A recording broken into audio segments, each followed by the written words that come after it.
Le loup en Suisse. Expérience faite dans les Grisons. J'étais passionné par la nature dès mon plus jeune âge et comme la plupart de mes collègues de l'époque, j'étais également passionné par le loup. En 1997, j'ai écrit qu'il fallait accueillir le loup dans son ancienne patrie. Ensuite, un chiffre important. Il faut environ 3 kilos de viande par jour et par loup, de la viande pure, et donc, si j'ajoute la peau, les os, les poils, cela donne environ 7 kilos de biomasse d'une proie vivante qui sera consommée. Cela signifie qu'une meute a besoin d'environ 250 cerfs par an. Le 25 juin, plus de 70 moutons sont tombés à Couralia. 45 d'entre eux sont morts. On suppose que les loups sont venus et les ont poussés au bas d'une falaise. Tout était là. Le berger était là, mais ils ne sont pas venus la nuit. Ils sont venus le matin lorsque ils étaient en train de pâturer. Les chiens étaient éparpillés. Ils ont choisi un groupe qui se trouvait au bord d'un rocher et ont utilisé une méthode de chasse éprouvée par les loups, connue également en biologie. Ils les ont tout simplement poussés au bas de la falaise. Ils se sont écrasés. La plupart étaient morts. La protection des troupeaux de moutons s'est améliorée, mais les loups sont de plus en plus à l'aise. Quelqu'un m'a dit un jour, ce sont des chiens paresseux, et cette fois, ils se sont pris à la proie suivante, c'est-à-dire un génisse de 300 kilos, mais ils ne l'ont pas tué. Ils l'ont attaqué et mordu par derrière, immobilisé, et une fois qu'elle est tombée par terre, ils ont commencé à la manger vivante. Ils ne se soucient pas de savoir si l'animal est encore vivant, tant qu'il mange par derrière. Tôt ou tard, l'animal va mourir, c'est-à-dire qu'il est tout simplement dévoré vivant. Les chiens de protection sont puissants. Ils sont bruyants, ils sont impressionnants, mais ces races du Sud ne sont pas des chiens de combat. Ce ne sont pas des policiers ni des soldats. Ce sont en fait des portiers. Et leur tâche est d'indiquer, c'est-à-dire de signaler s'il y a quelque chose, tout au plus de faire une première défense. Mais ils doivent être soutenus par leur berger, qui est là avec une arme, avec un fusil, et qui prend vraiment en charge la défense du troupeau. Si nous voulons des chiens qui soient vraiment des soldats, ils sont faits comme ça. Ces colliers sont d'ailleurs interdits en Suisse. Et le résultat, c'est que le loup est mort.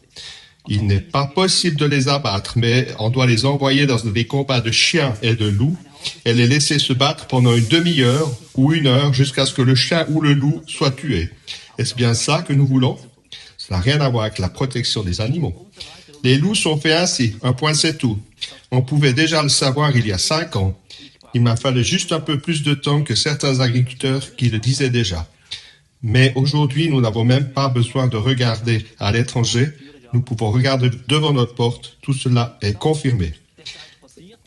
Et ce qui se passe actuellement, c'est que l'on appelle l'habituation. Les loups se rapprochent de plus en plus de nous. Les loups perdent leur timidité et ils s'adaptent à nous. C'est en fait un bon comportement. L'intelligence dans la nature, c'est logique. Il peut s'adapter en permanence, mais si nous les laissons faire, nous allons perdre, je dirais, le loup naturel, c'est-à-dire le loup qui vit dans la nature, dans une nature sauvage et dans un environnement robuste. Et le loup que nous élevons actuellement, si nous n'intervenons pas, je l'appellerais le loup culturel.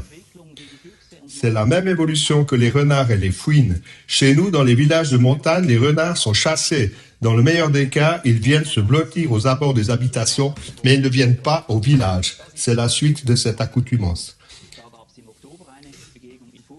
En octobre, il y a eu une rencontre avec un humain à Fourna. Je veux dire, c'était une jeune fille qui se tenait là, quelque part, le matin, devant un loup qui grognait. Jusqu'à présent, il ne s'est rien passé, mais nous sommes sur la bonne voie pour que cela devienne très désagréable.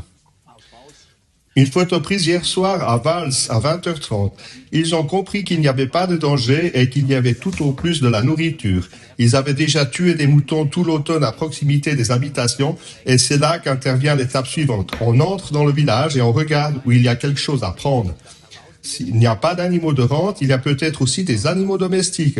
La prochaine étape sera probablement la prédation sur les chiens et les chats. Les loups fonctionnent comme ça. Si je suis plus fort et plus rapide que toi, tu es ma proie. Et si tu es plus rapide et plus fort que moi, je suis ta proie. C'est ainsi que fonctionnent les loups et ne sont pas sentimentaux et romantiques comme nous le sommes. Il faut 2 zones qui doivent rester libres. Les zones à loups qui sont des zones de repli où nous pouvons dire les loups peuvent s'y sentir bien. Mais nous devons limiter ces zones pour ne pas porter atteinte à toute l'agriculture de montagne, c'est-à-dire à toute l'agriculture suisse. En effet, tôt ou tard, les jeunes loups émigreront, ce qui veut dire que la ligne rouge que nous voulons maintenir en dehors de la zone de présence du loup, nous devons l'appliquer là aussi. Les gens qui veulent des loups, s'ils n'adhèrent pas à une communication transparente, sont les fossoyeurs de la protection du loup. Si l'on prend en compte tous les coûts, cela signifie 1 à 2 millions pour chaque meute et par année. Et finalement, nous devons répondre à la question de savoir combien de loups nous voulons financer. Mais nous avons aussi besoin d'un héritage et nous devons honorer cet héritage quelque part et le perpétuer et non pas le dilapider en peu de temps avec cette idée absurde d'une colonisation généralisée par le loup.